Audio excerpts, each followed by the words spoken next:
You're listening to the Inspired Legacy Podcast on the Edify Podcast Network. This is episode 64.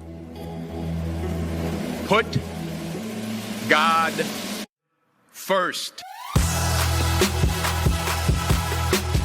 Hey guys, it's Mark, your host and founder of the Inspired Legacy. As always, this is the show that equips and inspires you to leave a godly legacy. Before we get started, take 2 minutes and click the link in today's show notes to leave an Apple Podcast rating and review for the show. And in the show notes, you're also going to find a link to subscribe to my weekly devotional called Inspired Inbox. It's geared to equip you to lead yourself and your family with passion and purpose. Okay, today is a continuation of last week when I talked about marks of maturity. So if you haven't listened to that episode, that's episode 63, hit pause right now, go back and listen to that and get caught up because, guys, this is an important topic. Like I said last week, when I turn on the news, scroll through Facebook, even interact with some, not all, but some of our young people today, the apparent lack of spiritual maturity is, I guess I'll use the word concerning.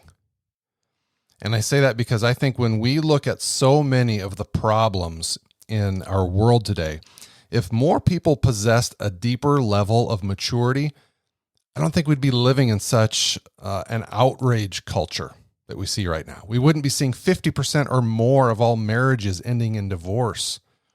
And I think that the church body as a whole would be better off because so many wouldn't be consumed with wealth and self. So before I get to the rest of my list today, I want to quickly recap what I covered last week. And again, if you have not listened to the last episode, do that because I unpack each one of these in more detail. But quickly recapping the first 3 points. 1, a mature person is unshaken by compliments or criticism because a mature person is only concerned with what God thinks of them, not what the world thinks. Point 2, a mature person keeps long-term commitments like paying off debt, staying committed to life goals that we've set for ourselves and goals that align with God's plan for our life, or honoring the ultimate commitment of marriage. And point 3, a mature person is humble. That doesn't mean we think less of ourselves, only that we think of ourselves less. And we live this out by serving others just as Christ did. This podcast is part of the Edify Podcast Network. Edify is a faith-inspiring app that brings together thousands of the best Christian podcasts in one place for your listening enjoyment. Cut through the noise and grow your faith by diving into the world's top Christian podcasts today. Download the Edify app for free from the App Store or Google Play, or by going to edify.app. That's EDIFI.app.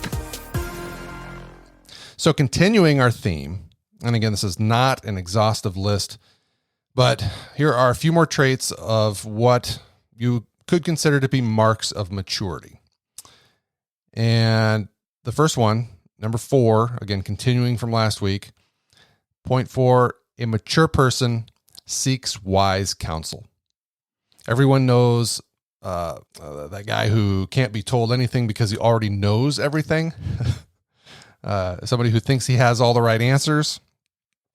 But I think a true sign of spiritual maturity is knowing that you don't know all that you need to know. You don't have all the answers, and you aren't afraid to ask for help.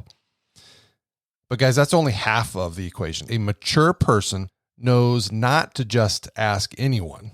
They seek out someone who they trust, someone who will tell them what they need to hear, not just what they want to hear. So don't turn to just anyone for wise counsel. Turn to those who have meaningful experience with what you're dealing with, right? Turn to friends you trust, or better yet, turn to God. So remember, a mature person seeks wise counsel because the wise always seek more wisdom. Point 5, a mature person is grateful. If you guys have kids, you know that when they're young, they presume that they deserve everything, right? And they should be able to have anything that they want. Hopefully hopefully this goes without saying, but one of the goals of a good parent is to help our kids move beyond that mentality, to help them see the big picture and realize how good they have it when they compare their life to most of the rest of the world, right? But more importantly, to help them understand that humans are born with an inherent need to feel fulfilled, and that the only source of true, lasting fulfillment is the joy and hope found in the Lord. Now, those are really big concepts for kids to grasp, especially young kids. So until they mature in their faith and get a little older, we can help them in the meantime by influencing their language and their attitude. For example, instead of them saying, I want something, teach them to say, I have something. Right? It's just a subtle shift in attitude that can make a really big difference. Instead of feeling unhappy about what they don't have them make a list of all that they do have and then help them give thanks for those things. Help them develop a quote unquote attitude of gratitude, right? But understand this, guys, this does not happen overnight. This shift does not happen overnight. In fact, it's probably something that you're going to have to continually instill into them, probably until they leave the house. But when it comes to their long-term mental health, especially as they enter into adulthood, guys, it's so worth it. The time that you will invest into helping them grasp these concepts, so worth it. And, understand that I've been using children to help illustrate this point, but I don't think for a second that this does not apply to us adults too. I know plenty of adults that need to hear this point more than some of the kids I know. So hear me when I say it's never too late to start practicing these things and applying them to your own life. And I don't think anybody ever reaches a level of maturity that we don't need to periodically check ourselves, right? When it comes to how we are expressing gratitude, either towards other people or towards God. So remember, feeling ungrateful, no matter how old you are, it's like a prison, basically, right? You feel like you're held captive by feelings of enough is never enough, which we see so much of today, right? Whether it's how much money we have, how new our car is, the size of our house, how much sex we have, the clothes we wear, you could just keep going down the list, right? A mature person is grateful for what they have, who they have in their life, what others do for them, and most importantly, what God has done for them. And a mature person thanks God for all of that every single day. My last point, and again, guys, this has not been an exhaustive list, but this last point is, it's key.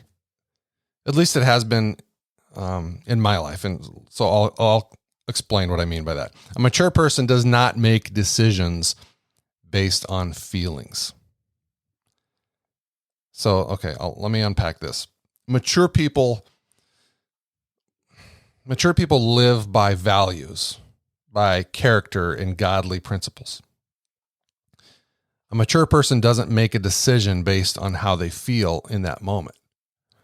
Now, that doesn't mean our feelings aren't useful at times, but we have to understand that our feelings are fluid and fleeting, and that we cannot rely on them 100% of the time. And so, like I said, this is personal to me in the fact that, like so many during COVID, during 2020, that time had us all cooped up at home, right? And for a long time, at least for me, it became, I should say, overtime as we kind of lived through 2020 and into this year to an extent. But over time, it became a convenient excuse to not be as active as I had been in the past. And so I packed on some weight, some serious weight, probably about 20 pounds.